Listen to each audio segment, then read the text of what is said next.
ओम नमः शिवाय एवरीवन। आज बहुत दिनों के बाद आए हैं, बट बहुत ही एक अच्छे विषय के साथ में हैं। आज मैं आप लोगों को दिखाने वाला हूँ हकीक पत्थर की खरल, और उसके बारे में पूरी जानकारी दूंगा कि किस तरह से हकीक पत्थर का इस्तेमाल किया जा सकता है। और इसकी क्या क्या गुण हैं, क्या क्या विशेषताएं हैं, उन सब के ऊपर आज हम चर्चा करेंगे।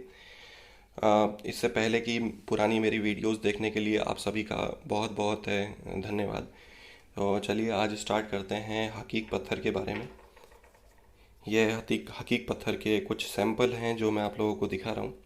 इससे पहले मैंने आप लोगों को बहुत तरह की पत्थरों के खरल दिखाए, जो है हमारे पूर्वजों द्वारा आयुर्वेदिक दवाइयाँ बनाने में और घरों के इस्तेमाल में लेने में किया जाता था। उनके नाम थे जैसे कि तांबड़ा, कसौटी, हंसराज, मगैछा, उड़दिया, रड़ा। यह सारे हमारे पुराने पत्थर, प्राचीन पत्थर हैं जिनका इस्तेमाल हम किया करते थे। और यह भी पत्थर है, यह भी बहुत पुराना पत्थर है। इसका पत्थर का नाम है हकीक पत्थर। इसकी सबसे ख़ास बात यह होती है कि इसकी जो हार्डनेस होती है बाकी पत्थरों की तुलना में ये बहुत ज़्यादा होती है। अगर आप कोई बहुमूल्य दवाई बना रहे हैं तो उनके लिए इसका इस्तेमाल करना ही चाहिए। जैसे कि आप इसके पार्टिकल्स देख सकते हैं। इसकी हार्डनेस का कारण यह है कि इसकी जो आप देख रहे होंगे पार्टिकल्स, इसके जो कण हैं वो बहुत ही पास पास दिखाई देंगे आपको। यह एक दरियाई पत्थर है, ये समुद्र में मिलता है ये। और ये इस तरह से इसके अंदर आप देख सकते हैं। सो इसकी हार्डनेस बहुत ही ज़्यादा होती है। और इसका जो हम कंपेयर करें, अगर हम इसकी तुलना करते हैं किसी ग्रेनाइट के पत्थर से, तो मैं आपको एक ग्रेनाइट के पत्थर का सैंपल मैं आपको दिखाता हूँ। ये देखिए, यह ग्रेनाइट का एक पत्थर है जिसके अंदर आपको यह दिखाई दे रहे होंगे इसके कण, जो बहुत दूर दूर दिखाई दे रहे हैं, जिसकी वजह से इसकी हार्डनेस उससे कम हो जाती है। जो ग्रेनाइट होता है वह मार्बल और संगमरमर इन सब से मतलब हार्ड होता है, लेकिन वह ये हकीक पत्थर से थोड़ा सा नरम होता है। आगे बढ़ते हैं। आ, ये इनकी जो खलरें बनी हैं वो मैं आप लोगों को दिखाता हूँ जो हमने बनाई है। ये देखिए, यह है गोलाकार शेप के अंदर यह खरल है। हकीक के अंदर काफ़ी तरह के कलर आते हैं, जिनके अंदर यह कलर इस तरह के, देखिए इस तरह के भी दिखाई देंगे आपको, इस तरह का कलर भी दिखाई देगा। इस तरह से विभिन्न तरह के कलर इसके अंदर आते हैं। उनमें से एक कलर ये वाला भी है। ये देखिए, इसकी हार्डनेस की वजह से इसके अंदर जो चमक आपको दिखाई दे रही है वह इसकी हार्डनेस की वजह से दिखाई दे रही है। आगे बढ़ते हैं। ये देखिए, ये थोड़ी बड़े आकार में है।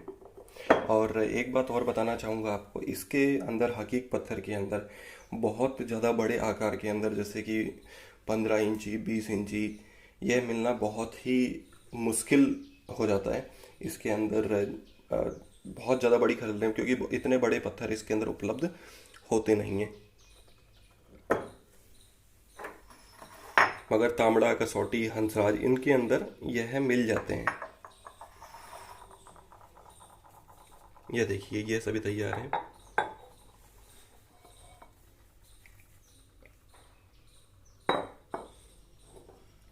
यह जितनी भी खरल मैं आप लोगों को दिखा रहा हूँ ये मुख्यतः विदेशों के अंदर निर्यात कर दी जाती है, क्योंकि विदेश के अंदर अच्छी गुणवत्ता वाली चीज़ जो हमारे हिंदुस्तान के हैं वो हमेशा से ही ऐसा ही होता हुआ आया है कि वह पहले विदेशों के अंदर सप्लाई होती है। या फिर जैसे कि अगर हम किसी भी चीज़ की बात करें, चाहे वो खाद्य पदार्थ हो या फिर कोई स्टोन हो, हीरे की अच्छी क्वालिटी का हीरा हो, यह सारी मुख्यतः विदेशों के अंदर सप्लाई कर दी जाती है।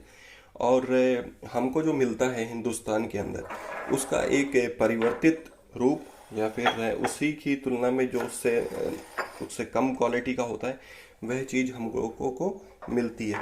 उसी के तौर पे हम एक नमूना देख सकते हैं। जैसे यह है पोर्सलिन की खरल है। जो इन सभी जो अच्छी गुणवत्ता वाली खरल हैं वह हमको तो पकड़ा गया असली में पोर्सलिन, और खुद अभी यूज़ करते हैं अपनी दवाइयों के अंदर, ये सब के अंदर वह इस तरह की यह हकीक पत्थर को इस्तेमाल करते हैं। लेकिन हकीक पत्थर का, जैसा कि हमारे हिंदुस्तान और विदेशी हमारे साथ करते हुए आए हैं, कि हम ही को हमारी चीज़ वापस से देते हैं, लेकिन उसका नाम चेंज करके, जिससे कि लगे यह है उनकी ही चीज़ है। जैसे कि मैं आपको बताता हूँ एक एग्जांपल, कि जैसे योग, अब किसी से ही पूछे जाए, किसी बच्चे से या किसी से, योग का नाम बदल करके योगा हो गया है। शीर्षासन का नाम बदल करके शीर्षासन का नाम बदल करके हेड स्टैंड हो गया है। सर्वांगासन का नाम बदल करके शोल्डर स्टैंड हो गया है। अर्ध मत्स्येंद्र आसन का नाम बदल करके हाफ स्पाइनल ट्विस्ट हो गया है। और सेतुबंद आसन बदल करके अब वो बन गया है ब्रिज पोज। तो यह सभी नामों के अंदर परिवर्तन करके हमें मिल जाता है। उसी तरह से मैं इसके अंदर ये आपको बताता हूँ, इसका नाम भी हकीक पत्थर का बदल करके एगेट करके और अगेट मॉडर्न पैसल के नाम से इसको विदेशों के अंदर जाना जाता है। अभी हम देखेंगे कि ऐसा ही हमारे साथ में, कि हमारी ही चीज़ को खुद ले जा करके इस्तेमाल करके वापस हमें नाम परिवर्तित करके उनको दे दिया जाता है, और उसके बदले में, उसके एवज में हमसे ही चीज़ आती है। क्योंकि हमको स्कूलों में हम देखते हैं कहीं पे भी, तो हमको सिखाया गया है, जैसा कि मैं स्कूल के अंदर पढ़ता था, वहाँ पर मैं देखा कि हमको सिखा रहे हैं, पीटी सिखा रहे हैं। और हमारे गुरुकुल वगैरह के अंदर, जो पुराने गुरुकुल थे, उनके अंदर हमारे जो शिष्य जितने भी होते थे, वह योग का अभ्यास करते थे। और योग का अभ्यास बदल करके उन्होंने उसको हमको दे दिया है फिजिकल थेरेपी, पीटी हमको पकड़ा दिया गया। और योग की जो अब तो पूरा दुनिया योग की महिमा को समझता है, जानता है। और हम विदेशों के अंदर भी देख रहे हैं कि योग का परिचलन इतना ज़्यादा है कि अब विदेशों के अंदर ज़्यादा लोग कर रहे हैं, और योग का नाम बदल करके कि एक हम योगा कर रहे हैं। किसी चीज़ को सीखना, अंग्रेजी भाषा को सीखना, मैं इसके विपक्ष में नहीं हूँ, लेकिन किसी चीज़ को मूल रूप में अगर हम सीखा जाए, अगर हम शीर्षासन को अगर हम शीर्षासन कहें तो ज़्यादा अच्छा रहे, जिससे कि इसका यह तो पता पड़े कि इसका ओरिजिन कहाँ है, ये बना कहाँ पर है। किसी भाषा को सीखना कोई बैरियर नहीं है। विवेकानंद बहुत अच्छी हिंदी भी बोलते थे, बहुत अच्छी इंग्लिश भी बोलते थे।